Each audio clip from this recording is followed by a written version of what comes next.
Hi everybody, welcome to my homestead and welcome to my channel. This is going to be 5 of 31 of the Sister Wendy Nelson Challenge, where she challenged us during the Oklahoma and Kansas member devotional to review all of President Nelson's talks since he became president of the church, and that there had been 31 up until that point. So, challenge accepted. That's what we're going to do. If you haven't already, please make sure to subscribe, like this video if you like it, hit the notification bell, leave your comments with your thoughts, your impressions. If you have any additional information, I'd love to hear that too. And let's get into it. So this is going to be his last talk of the April 2018 conference. So he spoke 5 times during this conference. This one's called "Let Us All Press On." The subtitle here, your desire to obey will be enhanced as you remember and reflect on what you felt these past 2 days. Okay, so this is another pretty short one, but there's kind of a lot of things to look at as we get into it. So, my beloved brothers and sisters, as we come to the close of this historic conference, I just want to point that out. He used the word historic. Obviously, it's historic because there was a changing of the guard from President Thomas S. Monson to President Nelson himself. This was the conference where we announced the change of going from home teaching and visiting teaching to ministering. That is definitely historic. Also, the changing of the priesthood of elders quorum, how they now incorporate the high priest as well, and so it's just one big elders quorum. Also very historic, really big changes in the church. I join you with, and I just want to point that out because historic things, it's like these are big things, and I think that they're to help us prepare for the second coming, which is really soon approaching. I join with you in thanking the Lord for his direction and inspiring influence. The music has been beautiful and uplifting. Not only have the messages been edifying, but they have been life-changing. In solemn assembly, we sustain a new first presidency. 2 great men have been placed in the quorum of the 12 apostles, and 8 new general authority 70s have been called. Okay. Never mind, let's move on.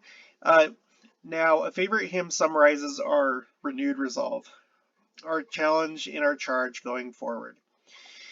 Let us all press on in the work of the Lord.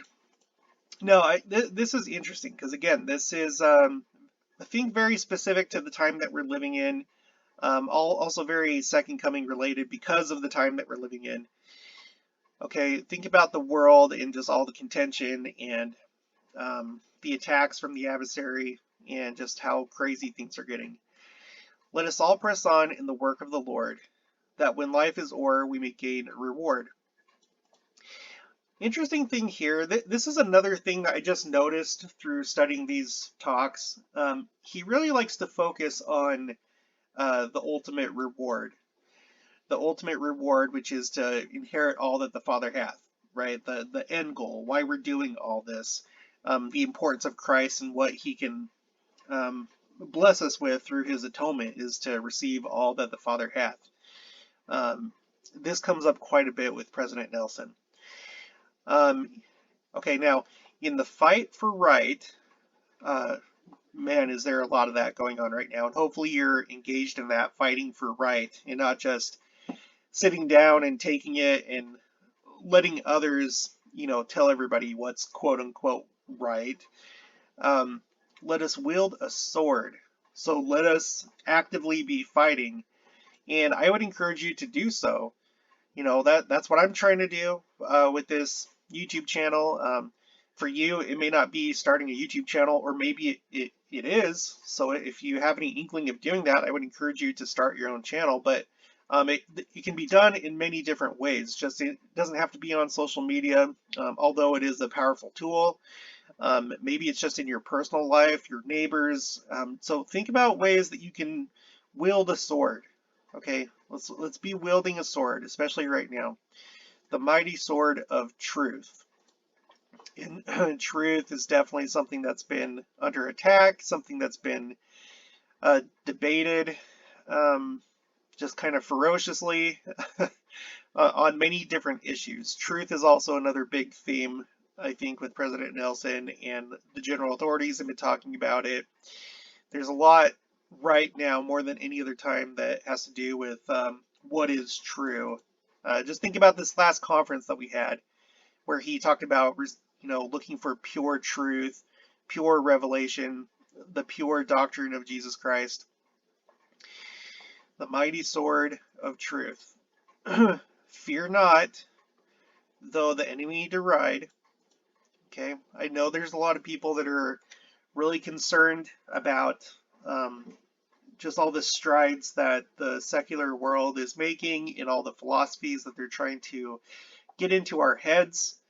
And it's just constant, it's ferocious, it's like kind of pathological, it feels like. But do not fear. Do not fear. Do not fear. Why? Courage, for the Lord is on our side. The Lord is on our side. So no matter what these freaks in the secular world are trying to do, they're trying to basically destroy religion. They're trying to twist it. They're trying to merge religion into just one thing. They're trying to create their own secular religion, essentially. Don't worry about that. Don't worry about it. Courage, for the Lord is on our side. We will heed not what the wicked may say all the time through commercials, movies, books, social media, the news. Um, they're just constantly spewing their garbage. But the Lord alone we will obey. We will not obey the mainstream media. And I'm not talking about fringe things. I'm talking about just the way that they're trying to change society. They're trying to change morality. They're trying to lessen the importance of family and the importance of religion, right? And then this footnote, it just takes you to the hymn. I'll put that in the description below if you want to go to the hymn and read it more. I exhort you to study the messages of this conference frequently, even repeatedly, during the next 6 months. And honestly, that's what we should always be doing, right?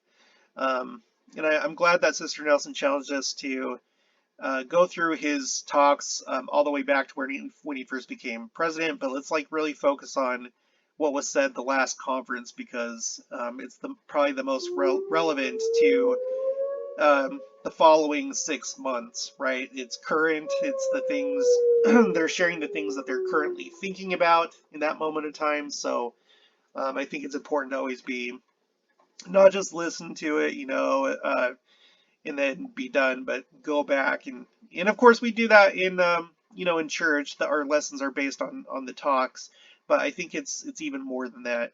I've used the analogy before that when you're in the Army, there are height and weight standards, and there's also physical standards. You're supposed to do what's called a PT test, and or in the Army it's the APFT. I think it's changed. Well, it has changed to something else, but it's the Army Physical Fitness Test. Now I think it's the Army Combat Physical Fitness Test or something like that.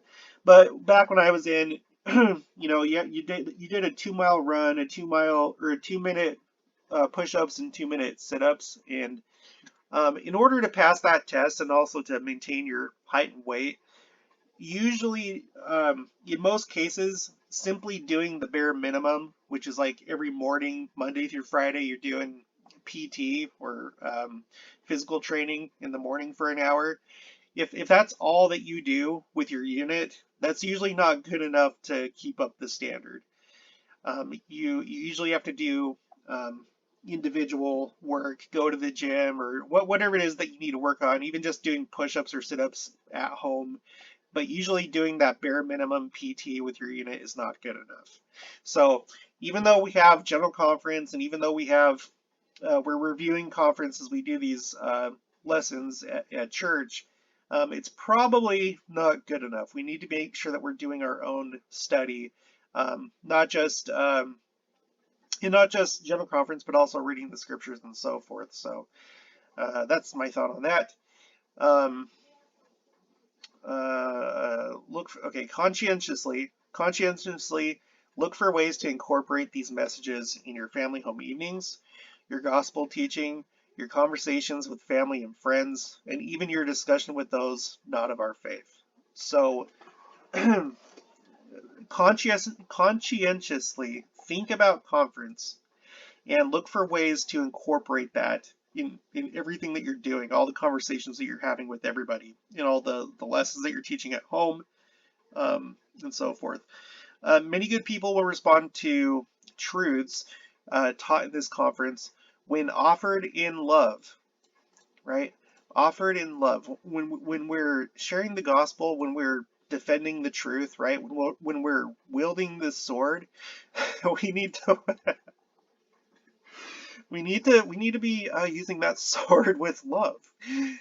You can't just go, even though this is kind of like war imagery right here.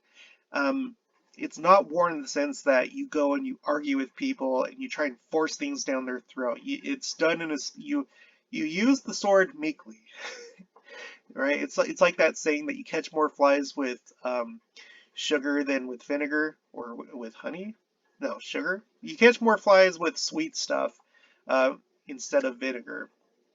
So talk about things in a spirit of love, because if you don't, then that other person, their defenses, they have a defensive wall that just pops right up, and then nothing's going to get through.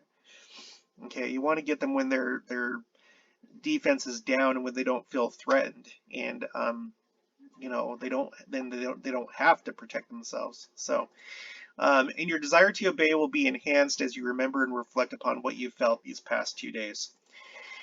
This general conference marks the beginning of a new era of ministering. So he's talking about a new era of ministering, but really, you guys, if you've been watching my channel ever since he's become prophet, I think we've entered a new era. And I think that that's on his mind too, because he knows the other changes that were going to be coming up after this conference, and it really is a new era. So much has changed with the church. So it's not just ministering, but that's what he's talking about here. Uh, the Lord has made important adjustments in the way we care for each other. Sisters and brothers, old and young, will serve one another in a new, holier. I highlighted that in one of the other talks. This is a holier way, and he's repeating it here. Elders' quorums will be strengthened to bless the lives of men, women, and children throughout the world. Relief Society sisters will continue to minister in their unique to women.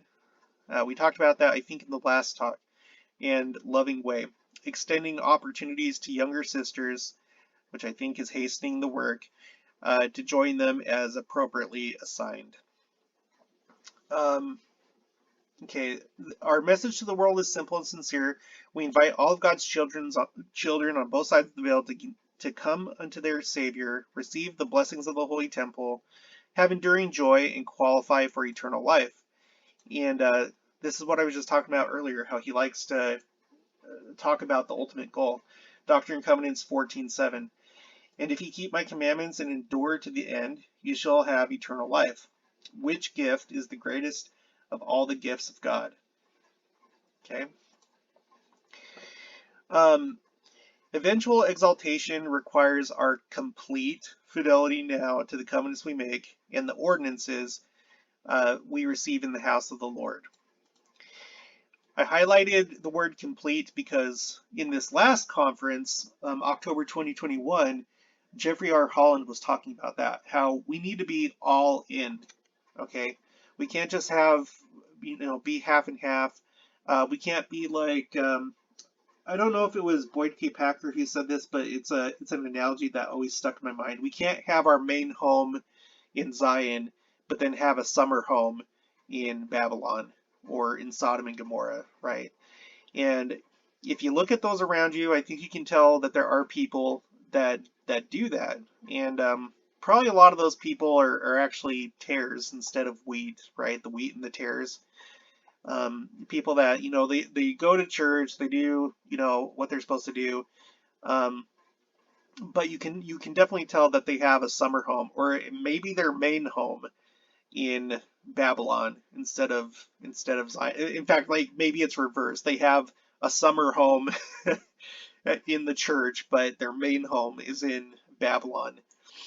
So it's interesting that President Nelson brought that up here as early as 2018, and of course, like I'm sure things like this have been said all throughout all general conferences, but I'm just looking at themes that seem to be repeating during these recent conferences.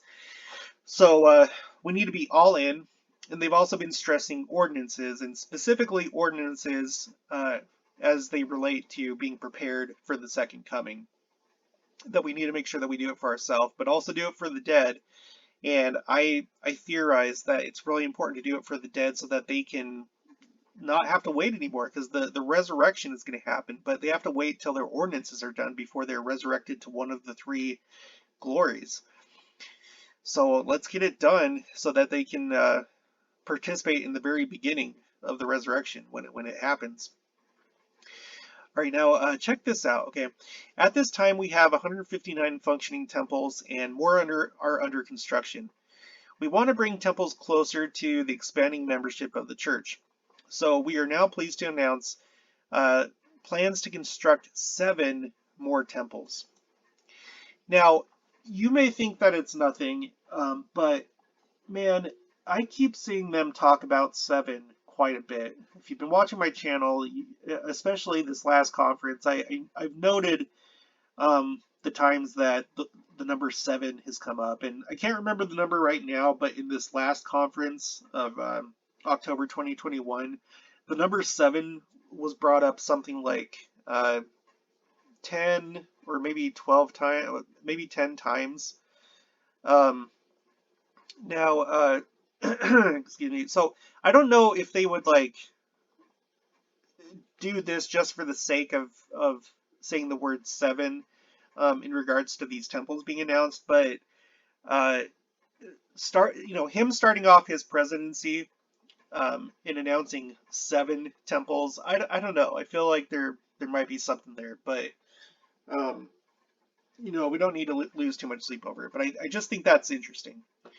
And then even more interesting, those temples will be located in the following locations: Salta, Argentina; Bengaluru, India, which I think is fascinating. Before this conference, I had gone to this website right here. This is churchofjesuschristtemples.org, and this whoever puts on this website does a really good job with keeping up on all the temples, their history. You can go to each one, and it'll tell you the history of each temple and all sorts of facts and everything. Well, he has a section that talks about proposed temples that never came to be, and Neil A. Maxwell, back in, I want to say it was 1994, if I remember right, had suggested that there be a temple in India, which would have been contingent on the faithfulness of the saints and them bringing their friends and family into the church to grow the church there. But as early as 1994, thereabouts, I guess they were thinking about doing a temple in India. So yeah, it's fascinating. This temple is located, if we go to the map here, here's India. Bengaluru is down here toward the southern tip of the country. We just did a video like a couple weeks ago. I'm doing this playlist about the 10 lost tribes because I'm trying to figure out part of that. I'm trying to figure out if these groups that identify as Israel or having Israelite heritage or being part of the 10 lost tribes, if that has any impact on where these temples are built. And kind of surprisingly, this temple, it's in a major city, but it's not too far away from Kochi, relatively speaking. If you zoom out here, you look at all of India. Here's Kochi right here. Here's Bengaluru. They're about 9 hours apart, but Kochi was a major site for these kind of Israeli Indians that in 1950 they picked up, and because once Israel became a state, they basically all picked up and they immigrated to Israel. they were allowed in because the chief rabbinate there recognized them as true Jews, and they left because Israel has something called the law of return, where if you can prove that you're Jewish, um, then you're allowed to return uh, to Israel as part of the gathering. So anyway, interesting that we finally have a temple in India, which it's one of those ones where it's like, really, India? But not only are there the Kochins, which they're basically now gone, but there's also other groups. I'm going to do future videos about them, but there's other groups throughout India that also claim Israelite heritage. So just something interesting. Okay, Managua, Nicaragua, Cayagan de Oro, Philippines, which I'm highlighting the Philippines here because the Philippines, I'm sure it's no secret to you, but the Philippines seem to be like on fire as far as the church goes. I pulled up the Wikipedia article about the church in the Philippines, and their membership as of 2019 is 805,000 people, which that's pretty incredible because, excuse me, because they're pushing 1 million. In fact, for all I know, gosh, sorry. Let me take a drink of water really quick. Because for all I know, maybe now in 2021 they are at 1 million. I don't know. The last that I looked at population numbers of the church, and this was like a while ago, outside the United States, the only countries that have more than 1 million members were Mexico and Brazil, right? Mexico and Brazil. So the Philippines looks like they're well on track to break that number, probably within the next several years, I would assume. Um, let's see. And then also down here, you can see all these missions that are in the Philippines. Let's see, 1, 2, 3, 4, 5, 6, 18 about, and then maybe add 5, so about 23 or so missions. That's a lot. And then you have all these temples here in various stages, right? Red is operating, so it looks like there's 2 that are operating, but man, look at the blue and the yellow that are under construction and announced. Like they're getting a lot of temples, and here they are right here. You know, if you want those details, so I'll put this in the description below too if you want to check out this article. But there's definitely something going on with the Philippines, and it's kind of no surprise because uh, when you think about okay, when you think about the European empires, right? Britain, France, Spain, Netherlands, you know, Germany, like that had all these like empires after, you know, after the Dark Ages and the Renaissance and all that in the, you know, 16, 17, well, no, I guess, you know, the 14, 15, those centuries. Well, we already talked about on this channel how the United Kingdom has really done a lot by way of like moving people around and also making their presence, expanding their presence throughout the globe. But right now I want to, you know, talk about Spain because Spain did the same thing. And we know that Spain, based on what we've studied so far, it seems like there's reason to believe that the 10 lost tribes who came up into Europe not only settled in, you know, Germanic countries and Scandinavia and Britain, but also down here into Spain. And not only that, but there's kind of like there's the 2 big divisions, like the 2 main groups within Judaism of European Jews. There's the Ashkenazi, which are they come from Eastern Europe over here, but then we have the Sephardic Jews that come that were in Spain, right? And during the Inquisition, that's when a lot of them were forced to, if they wanted to stay in Spain, they were forced to convert or die. And so Spain not only Spain and Portugal, the Iberian Peninsula. Not only do they seem to have ancestry from the 10 lost tribes, but now they also have the southern kingdom, Judah, that is probably also mixed in here. So I think that the Iberian Peninsula probably has a lot of Israelite blood. And these are the people that, as we know, they came over here to the Americas, where Manasseh was, right, with the Lamanites, and uh, and they basically mixed in. So over here in Latin America, and then up into the United States, of course, um, we have Manasseh, we have whatever Spain and Portugal brought over as they mixed in with these people, including Judah. So, there's a big mix of Israel in the Americas. But not only that, but we know that they had colonies other places. And at one time, Spain had the Philippines. That's why you have a lot of these Spanish words and Spanish names. Like, look right here, negros, that means blacks. Um, Cagayan de Oro, that's gold. I don't know what Cagayan is. I've lost a lot of my Spanish, okay? I don't remember a lot of it, but there's a lot of Spanish in the Philippines. So I might have to do a separate study about that, but I just want to point out that the Philippines are popping. Okay, so Layton, Utah. Me and my wife actually almost bought a house there before we had any kids, and thank goodness that we didn't. It's a nice place, but we were meant to be here in Kansas. Richmond, Virginia, and a major city yet to be determined in Russia.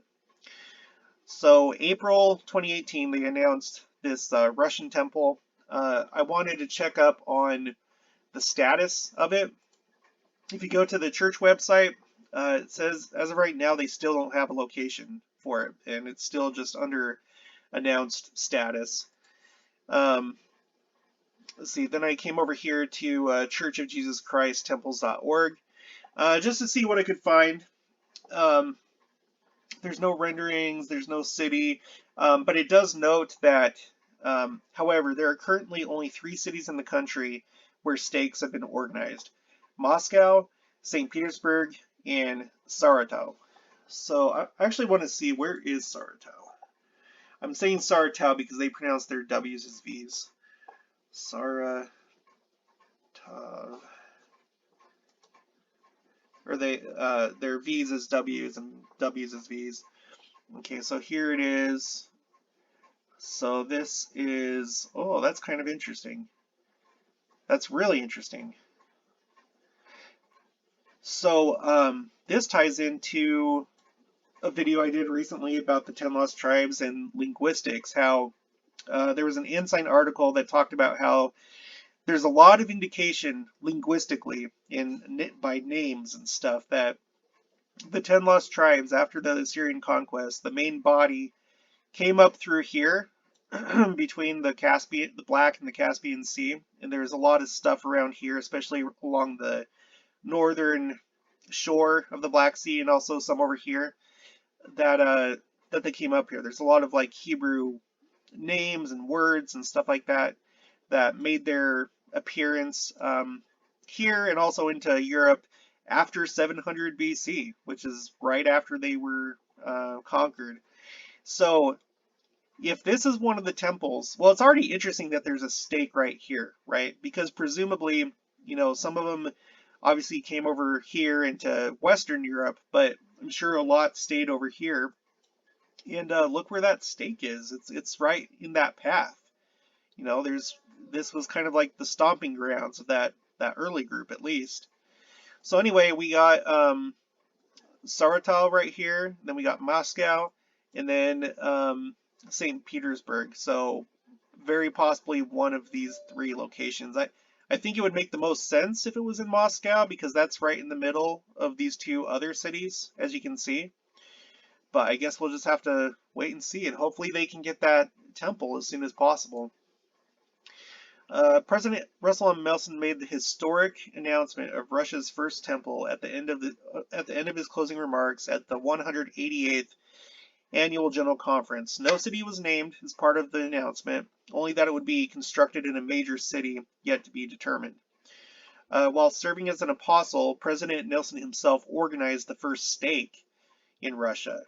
So that's don't you think that's fascinating? He's a big gathering scattered Israel prophet. That's like his main thing. Um, I don't know. I just find that interesting that he organized the first stake in Russia when he was an apostle. In the capital city of Moscow on June 5th, 2011, in the 20th anniversary year of the church being officially recognized by the Russian government. There are over 23,000 members of the church in Russia organized into 3 stakes in 10 districts. Okay. All right, so let's move on. I find that interesting. I hope you do too. My dear brothers and sisters, construction of these temples may not change your life, but your time in the temple surely will. In that spirit, I bless you to identify those things you can set aside. This is another one of those themes, setting aside the distractions in our life.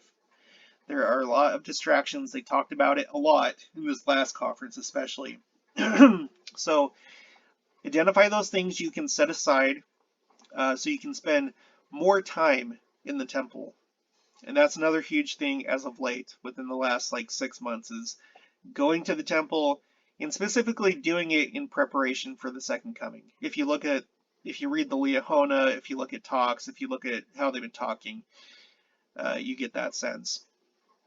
I bless you with greater harmony and love. This is another topic. This is another thing that keeps coming up, is being unified, avoiding contention, having harmony. And why do you think that is? Well, I think that's because that's what Zion is. Zion is the pure in heart, the one in heart, and the one in mind. How are we going to become one if we're arguing with each other and fighting over stupid things, right? We have to have this harmony. So it's like, just look at these themes from the very beginning of his presidency: distractions, going to the temple, the number 7, ordinances, building Zion through harmony and love in your homes, and a deeper desire to care for your eternal family relationships.